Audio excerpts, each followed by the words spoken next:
IndusInd bank సంబంధించిన credit కార్డ్స్లో ఏ credit card అయినా సరే ఆన్లైన్లో ఎలా అప్లై చేయాలో స్టెప్ టు స్టెప్ డీటెయిల్స్ ఈ వీడియోలో నేను మీకు క్లియర్గా చూపిస్తాను. హాయ్ ఎవ్రీవన్, నా పేరు Ranjith Varma and welcome to offers and coupons hub. మీరు ఇండస్ఇండ్ బ్యాంక్ సంబంధించిన ఏ క్రెడిట్ కార్డ్ అయినా సరే ఆన్లైన్లో అప్లై చేయాలి అనుకుంటే కనుక డిస్క్రిప్షన్లో అలాగే పిన్ కామెంట్లో అప్లికేషన్ లింక్ షేర్ చేశాను. సో డైరెక్ట్గా మీరు ఆ లింక్ క్లిక్ చేసి ఇండస్ఇండ్ బ్యాంక్ సంబంధించిన ఏ క్రెడిట్ కార్డ్ అయినా సరే ఆన్లైన్లోనే అప్లై చేయొచ్చు. సో డిస్క్రిప్షన్లో లేదా పిన్ కామెంట్లో ఉన్న లింక్ని క్లిక్ చేసినట్లయితే అది ఇండస్ఇండ్ బ్యాంక్ సంబంధించిన అఫీషియల్ వెబ్సైట్కి రీడైరెక్ట్ అవుతుంది.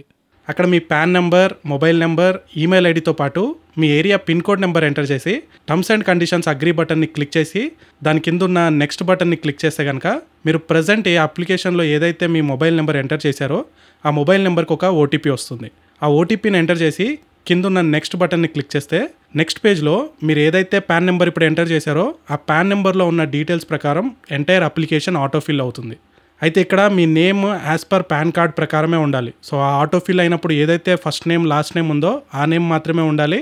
ఒకవేళ మీరు ఏమైనా చేంజెస్ చేస్తే మాత్రం ఈ అప్లికేషన్ నెక్స్ట్ స్టెప్కి మూవ్ అవ్వదు.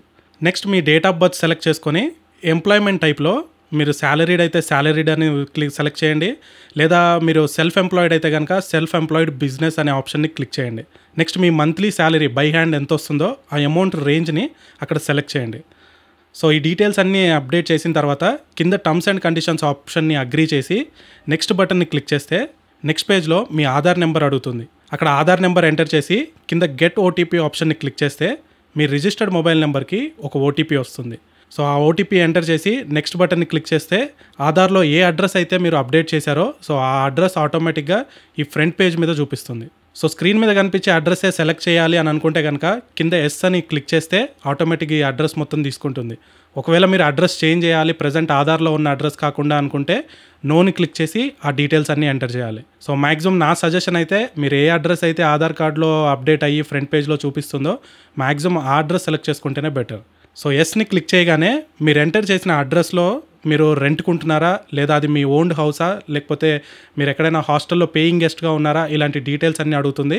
సో అక్కడ రెంట్ అయితే రెంట్, ఓన్ హౌస్ అయితే ఓన్ హౌస్ అనే ఆప్షన్ని సెలెక్ట్ చేసుకోండి. సో ఆ డ్రాప్ డౌన్ లిస్ట్లో నుంచి మీరు ఏదైతే సెలెక్ట్ చేయాలనుకున్నారో ఆ ఆప్షన్ని సెలెక్ట్ చేయండి. తర్వాత నెక్స్ట్ బటన్ని క్లిక్ చేస్తే నెక్స్ట్ పేజ్లో మీ ఎంప్లాయ్మెంట్ డీటెయిల్స్ అడుగుతుంది. సో ఈ ఎంప్లాయ్మెంట్ డీటెయిల్స్లో first option company name. So ఈ కంపెనీ నేమ్లో మీరు మీ company name first 3 letters enter చేయగానే డ్రాప్ డౌన్ లిస్ట్ అనేది వస్తుంది. ఆ లిస్ట్లో మీ కంపెనీని సెలెక్ట్ చేసుకోవచ్చు. ఒకవేళ ఆ లిస్ట్లో కనుక మీ కంపెనీ లేకపోతే కనుక అక్కడ మీరు అదర్ ఆప్షన్ని సెలెక్ట్ చేసుకోండి. అలాగే ఆఫీస్ డీటెయిల్స్ ఎంటర్ చేసేటప్పుడు అక్కడ మనకి సింబల్స్ లాంటివి ఏవి కూడా యూస్ చేయడానికి ఆప్షన్ ఉండదు. లైక్ మనము అడ్రస్ ఎంటర్ చేసేటప్పుడు / కానీ హైఫన్ వాడతాం కదా, సో ఇక్కడ ఆప్షన్ ఏది ఎంటర్ చేయడానికి ఉండదు. అందువల్ల మీరు అడ్రస్ ఎంటర్ చేసేటప్పుడు హైఫన్ కానీ ఆబ్లిక్ కానీ యూజ్ చేయాల్సిన దగ్గర స్పేస్ ఇచ్చి ఎంటర్ చేయండి. అలాగే మీరు ఆఫీస్కి సంబంధించిన అంటే అఫీషియల్ ఈమెయిల్ ఐడి కూడా మ్యాండేటరీ ఈ అప్లికేషన్లో. సో ఇక్కడ అఫీషియల్ ఈమెయిల్ ఐడి మీకు ఒకవేళ అఫీషియల్ ఈమెయిల్ ఐడి లేకపోతే కనుక అఫీషియల్ ఈమెయిల్ ఐడి ప్లేస్లో మీది ఏదైనా జీమెయిల్ ఎంటర్ చేయండి. సో అక్కడ ఈమెయిల్ ఐడి ఇవ్వకపోతే మాత్రం ఫర్దర్గా నెక్స్ట్ ప్రాసెస్కి సబ్మిట్ కాదు. సో కింద ప్రిఫర్డ్ అడ్రస్ అని ఉన్న దగ్గర నేనైతే రెసిడెన్షియల్ అడ్రస్సే సెలెక్ట్ చేసుకుంటాను ఎవ్రీ టైం కూడా. సో మ్యాక్సిమం రెసిడెన్షియల్ అడ్రస్సే సెలెక్ట్ చేయడానికి ప్రయత్నం చేయండి. సో సెలెక్ట్ చేసుకున్న తర్వాత దాని కింద ఉన్న నెక్స్ట్ని క్లిక్ చేస్తే మీరు ఎంటర్ చేసిన ఆఫీస్ ఈమెయిల్ ఐడి ఏదైతే ఉందో ప్రీవియస్గా దానికి ఒక ఓటీపీ వస్తుంది.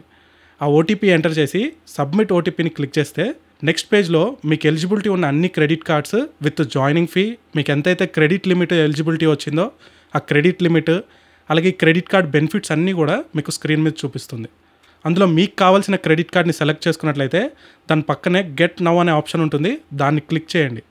సో నెక్స్ట్ పేజ్లో డైరెక్ట్గా మీకు క్రెడిట్ కార్డ్ పైన ఏదైతే నేమ్ ప్రింట్ అవ్వాలో ఆ నేమ్ ఏమని ఎంటర్ చేయాలో సెలెక్ట్ చేసుకోమంటుంది. నెక్స్ట్ మీ marital status, father name, mother name, ఈ డీటెయిల్స్ అన్నీ కూడా ఎంటర్ చేయాలి. అయితే మదర్ నేమ్ ఎంటర్ చేసేటప్పుడు మీ మదర్ బిఫోర్ మ్యారేజ్ ఏదైతే సర్నేమ్ ఉందో ఇంటి పేరు, ఆ ఇంటి పేరు అక్కడ ఎంటర్ చేయాలి. తర్వాత నెక్స్ట్ ఆప్షన్ని క్లిక్ చేస్తే నెక్స్ట్ పేజ్లో బ్యాంక్ అకౌంట్ ఓపెనింగ్ ఆప్షన్ చూపిస్తుంది. అంటే మీరు ఒకవేళ బ్యాంక్ అకౌంట్ ఇక్కడ ఓపెన్ చేయాలనుకుంటే ఓపెన్ చేయండి అని చెప్పి చూపిస్తుంది, కానీ ఇక్కడ అది అవసరం లేదు. సో ఆ పేజ్లో కిందకి స్క్రోల్ చేస్తే కనుక మీకు అక్కడ స్కిప్ నౌ అనే ఆప్షన్ ఉంటుంది. సో స్కిప్ నౌ కొట్టినట్టయితే ఈ పేజ్ స్కిప్ అయిపోతుంది. సో నెక్స్ట్ పేజ్లో ఈ క్రెడిట్ కార్డ్లో ఏ ట్రాన్సాక్షన్స్ ఎనబుల్ చేయాలి అని అడుగుతుంది. సో అక్కడ మీరు ఏ ట్రాన్సాక్షన్స్ అయితే ఎనబుల్ చేయాలని అనుకుంటున్నారో వాటన్నిటిని ఎనబుల్ క్లిక్ చేసి నెక్స్ట్ టర్మ్స్ అండ్ కండిషన్స్ బాక్స్ని టిక్ చేసిన తర్వాత కింద గెట్ ఓటీపీ అని ఉంది కదా, సో దాన్ని క్లిక్ చేస్తే మీరు ఎంటర్ చేసిన మొబైల్ నెంబర్కి ఒక ఓటీపీ వస్తుంది. ఆ ఓటీపీ ఎంటర్ చేసిన తర్వాత సబ్మిట్ ఆప్షన్ని క్లిక్ చేస్తే మీ అప్లికేషన్ ఫర్దర్ ప్రాసెస్కి సబ్మిట్ అవుతుంది. వన్స్ అప్లికేషన్ ప్రాసెస్ మొత్తం కంప్లీట్ అయిన తర్వాత అదే పేజ్లో మనకి కేవైసీ కంప్లీట్ చేయడానికి కూడా ఒక ఆప్షన్ ఉంటుంది.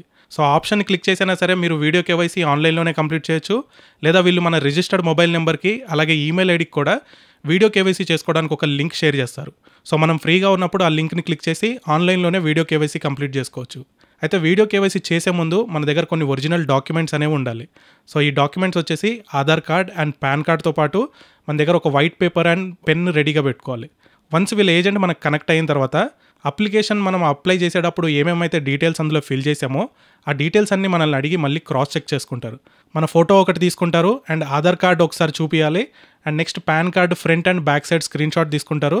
సో అంతే తప్పితే మనకి ఎటువంటి ఇన్కమ్ ప్రూఫ్ డాక్యుమెంట్స్ ఏం అడగరు.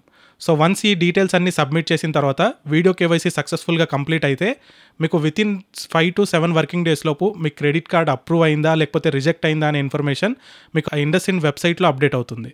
ఒకవేళ మీకు ఈ క్రెడిట్ కార్డ్ అప్రూవల్ వస్తే కనుక వితిన్ 10 వర్కింగ్ డేస్ లోపు మీరు ఏ అడ్రస్ అయితే సెలెక్ట్ చేసుకున్నారో ఆ అడ్రస్కి క్రెడిట్ కార్డ్ పంపిస్తారు. సో ఇలా మీరు IndusInd బ్యాంక్ సంబంధించిన ఏ క్రెడిట్ కార్డ్స్ అయినా సరే ఆన్లైన్లోనే అప్లై చేయొచ్చు.